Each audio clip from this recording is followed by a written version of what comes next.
Speaker this evening is well, before I introduce him, Matt, I understand that we have a real reporter in the room here who's going to assist you on asking questions. Excellent. Okay, could I have Jonathan Epstein please come up and sit next to this guy here? Jonathan writes a column for the Sherman Oaks Studio City News. Hopefully you read it. And he's going to help this old guy to his right. Old guy. Hey, I resemble that statement. Ask the questions. Our speaker this evening used to be our council member, represents Sherman Oaks in the Assembly, will be termed out at the end of this year. And even though he probably won't say anything about it, I might as well. Rumor has it that he'll be running next year for city attorney. So he does not intend to go away. And with that, I'd like to introduce our Assemblyman, Michael Feuer.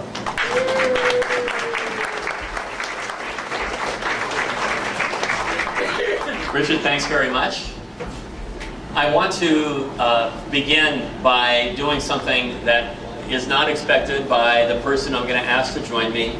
I would like to ask Mr. Feuer to join me for a moment, please. Just for a moment. Okay, let's go in front of this thing, let's just do this back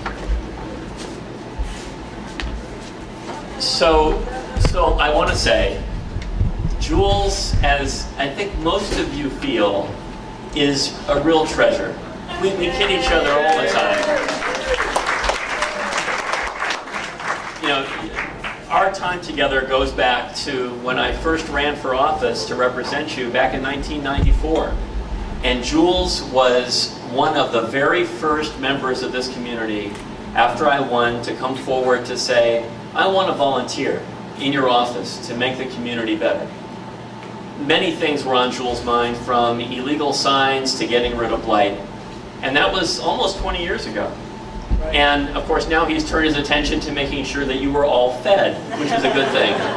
But I wanted to take just a moment, kind of a personal privilege moment, to say, Jules is not only a wonderful advocate for the community and a tremendous volunteer, but truly, as Francine will tell you, one of the sweetest people anybody in this room has ever met.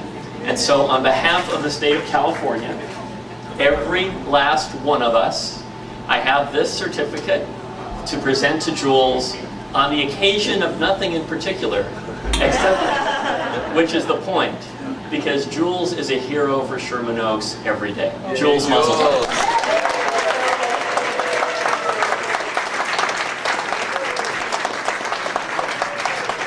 No speeches, get out of here now. You know what, Mike? You remember that $70,000 I asked you for? Yeah. Let's make it 50. Yeah, okay, good. Congratulations, Jules. Oh, of course. Richard, we get a little more. He's like so far away.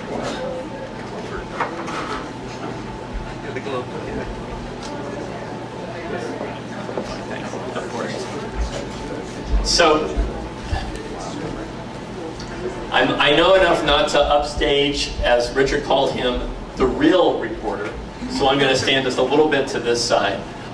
If I just talk, can you hear me, or do I need to? All right. So I'm going to, for those of you who didn't know what I said, I asked if I just talk, can you hear me?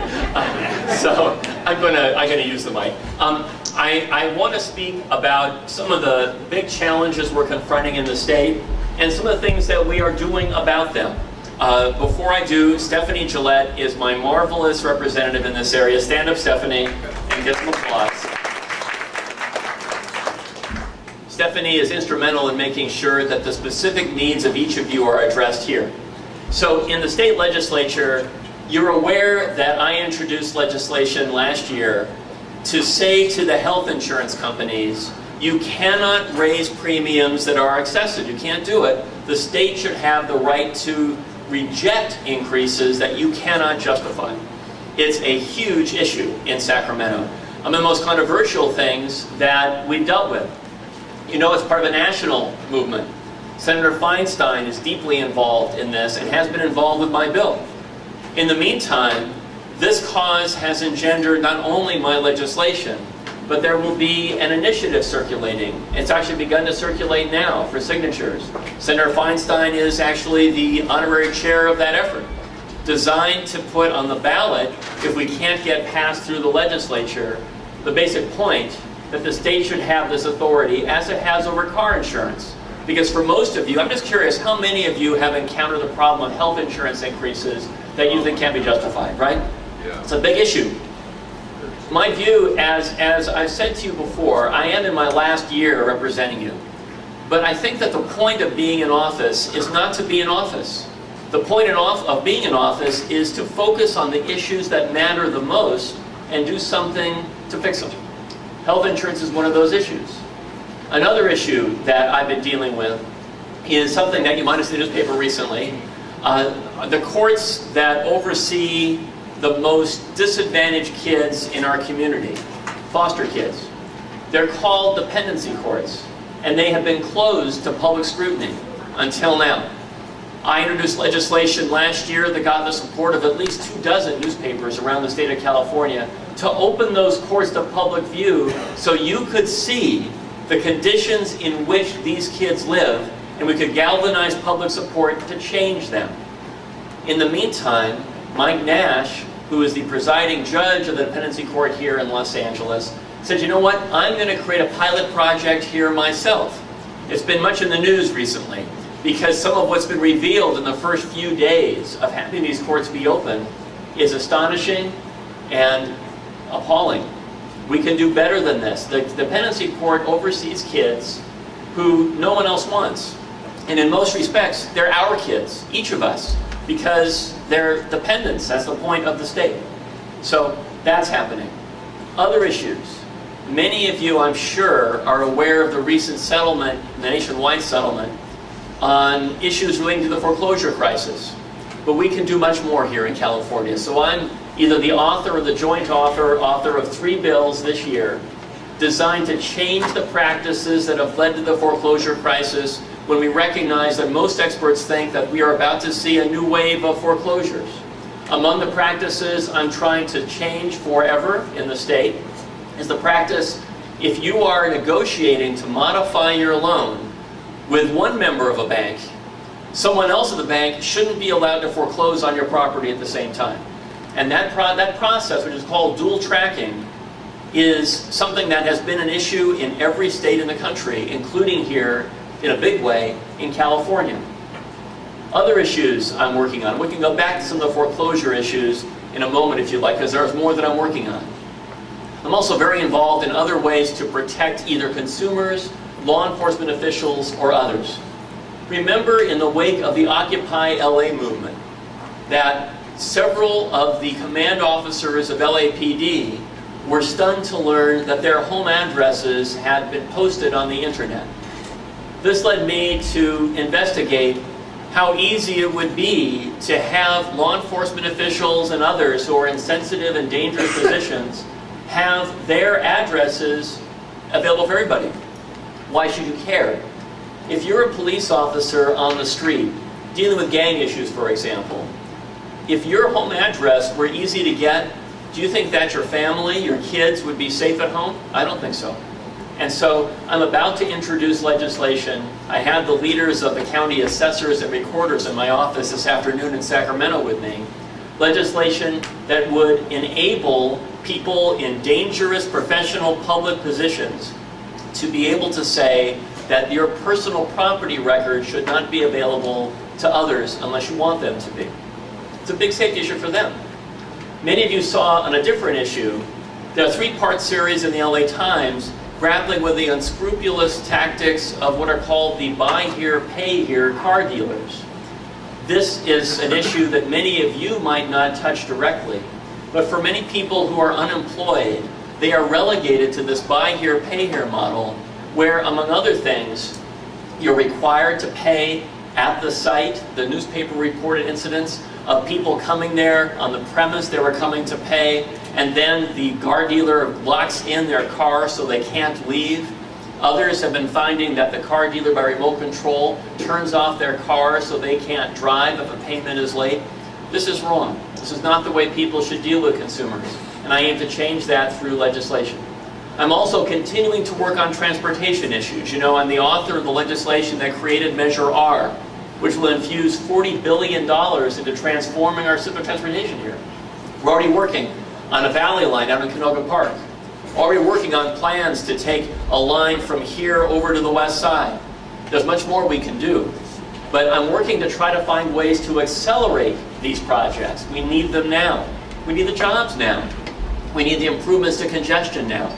So you will find legislation of mine pending that might end up extending the 30-year process for more years, not increasing the tax, but extending it, because if we do that, then the city of Los Angeles, county of Los Angeles, can issue bonds against that revenue stream and begin to construct much sooner.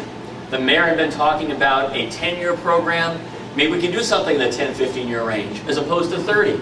Voters were promised 30. We have to keep our promises. But to improve the promise by 20 or 15 years would be fabulous. So these are some of the things that I'm working on in Sacramento. In addition to the budget, I've sat on the budget committee. As you know, as a city council member, I chaired the budget committee here in LA. I'm a big believer in budgets that are balanced and on time and do the most important things. Now, our budget has been the biggest problem any of us have faced in the state.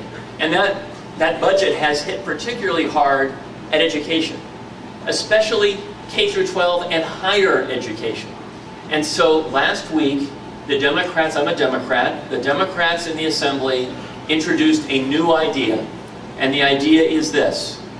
Let's say to middle-class families in California this year, whose kids attend University of California or Cal State, that we are going to reduce your tuition by 2/3, which would be a remarkable way to give access to middle-class families to higher education. How do we do that? A little background story. A few years ago, Governor Schwarzenegger insisted that the budget contain a provision called the single sales factor. It's a tax loophole that benefits multi-state corporations based outside of California. It does not benefit California business sufficiently to justify this single sales factor loophole. The loophole is worth more than $1 billion. Last year, at the end of the legislative session, this is in September, 2 Republicans, a magic number in my house because a tax change requires 2/3 of both houses of the legislature. There are 54 members in my house equaling 2/3. 80 members, 54 is 2/3. There are 52 Democrats. So in the Senate, there are 40 members. 27 is 2/3. 25 are Democrats. So 2 is a magic number in both houses for what I'm about to describe. 2 Republicans came forward and said, we would vote to change this tax provision. And we need their votes because if you change it, you are increasing multinational corporations' taxes, 2/3 change required. They said, we will change the single sales factor, and 2 other Democrats and myself were in the governor's office with these 2 Republicans at the last part of the session, trying to negotiate if we could find a way to redirect that money to other purposes. And despite the intransigence of people elsewhere, in DC for example, we found ourselves able in about an hour to come to agreement about getting rid of that loophole and redirecting that money to small businesses and working people in the state, without going into details. That measure passed our House because they stuck to it, and these 2 Republicans joined the Democrats, and that went on to the Senate. In the Senate, it still sits because no Republicans would do it. So in the past several months, we've been thinking, well, maybe if we redirect that revenue from these out-of-state corporations to this investment. Education is not an expense, it's an investment. Businesses come to see me and they say, we're in California because of your education system, especially your higher education system. Invest in it. So this proposal would do that. It redirects money from these out-of-state guys to an investment in your kids and grandkids. And I hope that as the coming months will show that this time we'll get the bipartisan support in both houses we need to close a loophole and make higher education affordable to middle-class families. So that's a great idea, I think. I'm a big supporter of it. I'm going to pause. I know for me, the best parts of these discussions are the exchanges. Our reporters are ready to go. Whether there are prepared questions or not, I'm waiting for the Epstein guys to give it whatever they can. So please. Thank you, Mike. Thank you. Hello? Okay. There are a few questions here that do not relate to Mike as an assemblyman. More or less, these are questions that are more or less directed for some real local issues as far as streets and stuff. So these questions, some of these questions will be forwarded over to the council member, or you can see their representative after the meeting. The first question, and if I say your name, you can stand up if you want. That way he addresses you instead of us. The first question is from Mark Samuels. Will you recommend a replacement for yourself when you leave the assembly, or endorse somebody? Yeah. So again, the question is, will I endorse somebody for my seat? I don't know yet. At this point, I so far have not endorsed anybody. The district I represent goes from, roughly speaking, Universal City to the 405 and Valley Glen south to Beverly Hills. On the other side of the hill, it goes from Brentwood to Los Feliz. So it's a big district. The redistricting commission divided that district into two, so that there is sort of a west side version of my district and, as Lorette said, a valley version of my district. So I have people running in two different districts to replace me. At this point, have a lot of friends who are running, people I respect, and so for the moment I'm not endorsing. That might change over time. It'll probably take two people to replace you. Well, see, that's what I'm saying. Second question is, to what office will you aspire to end up in? Mayor, governor, or president? Well, let's take one crisis at a time. My aspiration is to continue to represent you in the state assembly until my term expires, which is on December 5th, I believe, and work really hard as a team member with you to make the kinds of changes and pursue the aspirations we're talking about. And then I'm running for city attorney in Los Angeles. I'll be running in an election about a year from now. Thanks. Okay. This next one is from Janet Couples. Why don't you suggest all elected, Jan, you can stand if you want. Why don't you suggest to all elected officials and staff to take a 10% pay cut? Okay. And then she goes into a whole bunch of details as far as what that would do. Okay. So I think the question reflects a very broadly held view about the sacrifice that all of us in public service are calling upon everybody to make, including ourselves. You probably know that I took an 18% pay cut already in my job. My salary has gone down meaningfully. My staff, I will tell you, one of the most painful things I have done as a member of the Assembly is to not give my staff members pay increases. So my staff members, and you know, Stephanie knows that's we're broke. Yeah, but it's a big deal. And to give you a sense of things, you know, my staff members in my local office typically make in the $25,000 to $45,000 range. Yeah. Well, most people have, you see, because most state employees have been furloughed, for example. Oh, no, politicians, again, politicians, no, again, we took an 18% pay cut already. Okay. The next question is from Wilma, and it's Texans pay no state income tax, only 6.25% on sales tax, and they get most of their revenue from oil companies. And it's asking you if you will introduce a law that will tax oil companies as other businesses, especially for their land, according to Prop 13. It's a great question. I have voted more than once for the proposal that California join every other state in the country in imposing what's called an oil severance fee on the oil companies. But that also requires a 2/3 vote, and no Republican will join us in that. So it is something that I support, however. By the way, that would not in itself balance our budget, but it would lead us in the right direction. Most of our budget balancing, let me just spend a second on our budget, just so you know. So last year, we actually did not take the advice of the nonpartisan legislative analyst on our budget.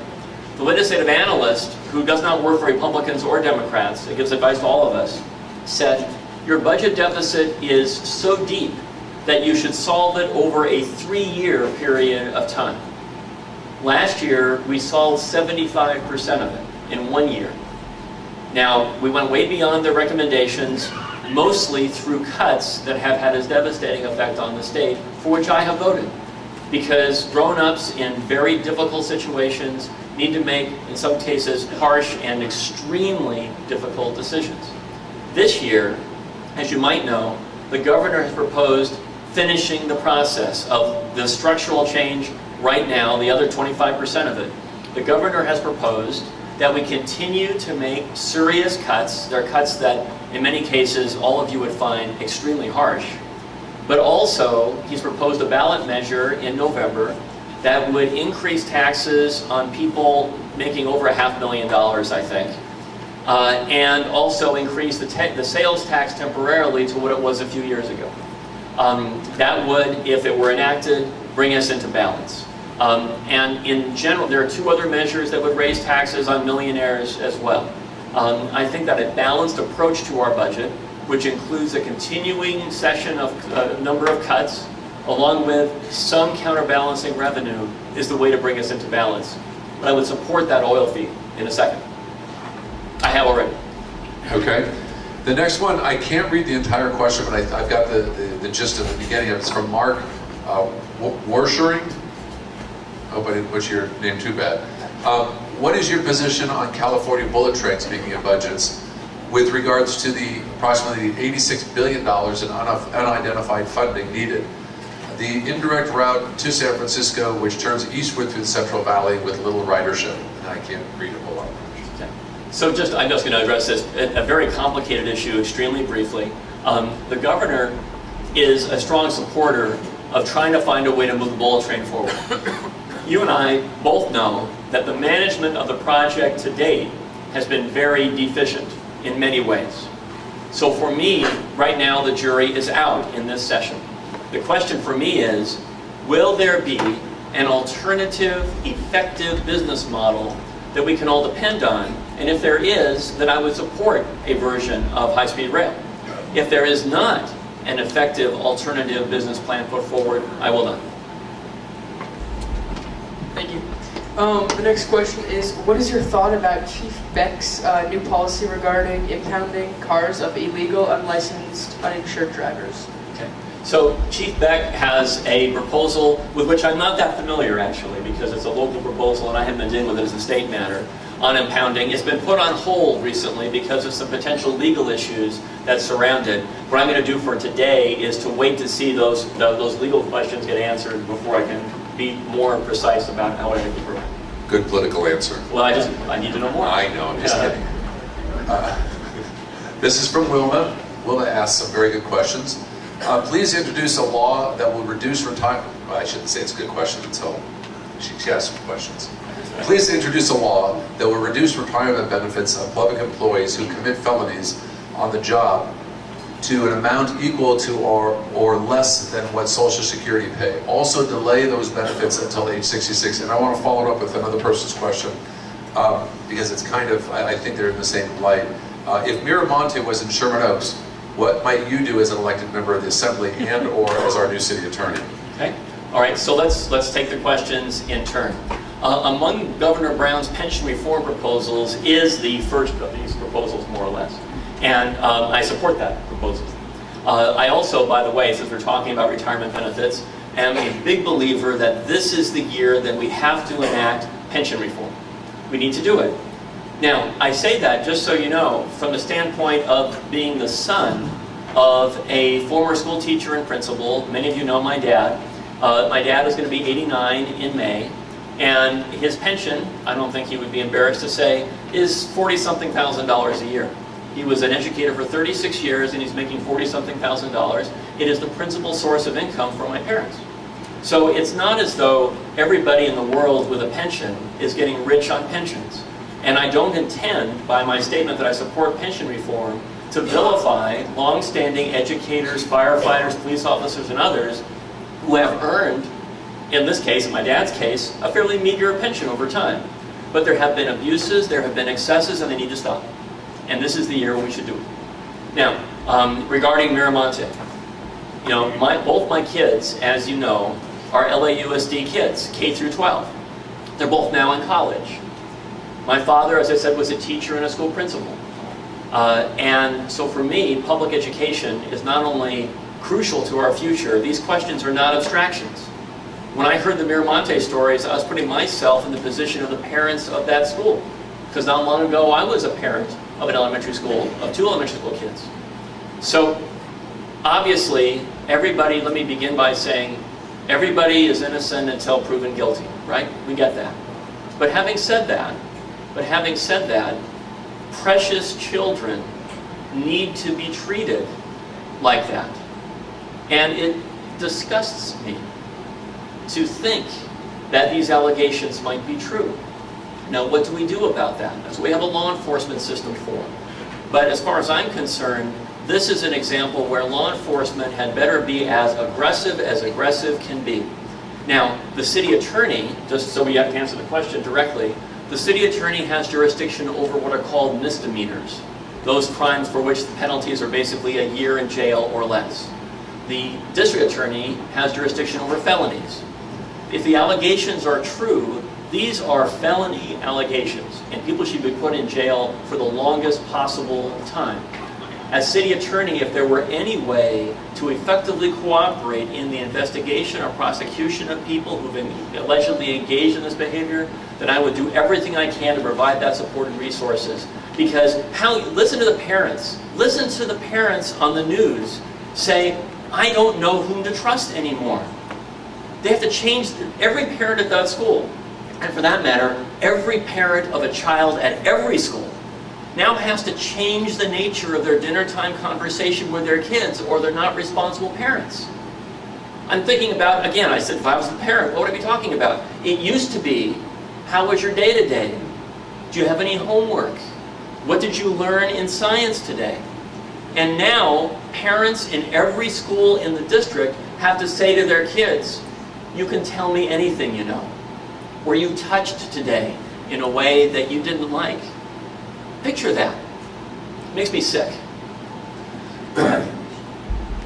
Let me just do a follow-up on that, because what makes me sick is that if this, correct me if I'm wrong, if these gentlemen are found, or if these animals are found guilty, they're still entitled to their pensions, and they will continue to get pensions as long as they're in jail.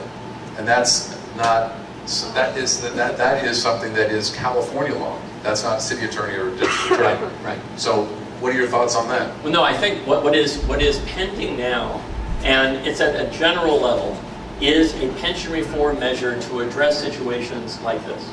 And I'm supportive of measures to address situations like this. It's complicated, obviously, because, again, assuming someone, it has to begin from the premise that someone is guilty. But on my view, and this is complicated stuff, but on my view, on one hand, yeah, you've earned a pension for a long time of working. But if you've been abusing the purpose for which you are employed, if you've been abusing young kids, losing your pension is the least of the penalties you should be concerned about. Okay, since we're on state policy, Yeah. explain the policy for state employees regarding accumulation of sick days for years of employment and then receiving cash at retirement. Yeah, did you understand the question? I don't know the full policy about accumulated sick time. I know there was someone, I forget, at some high level recently who accumulated a lot of sick time and got paid a major payout. And I don't know the degree to which there are any caps on that. I don't know yet. But the short answer is, I think it's like 30 years worth of sick time.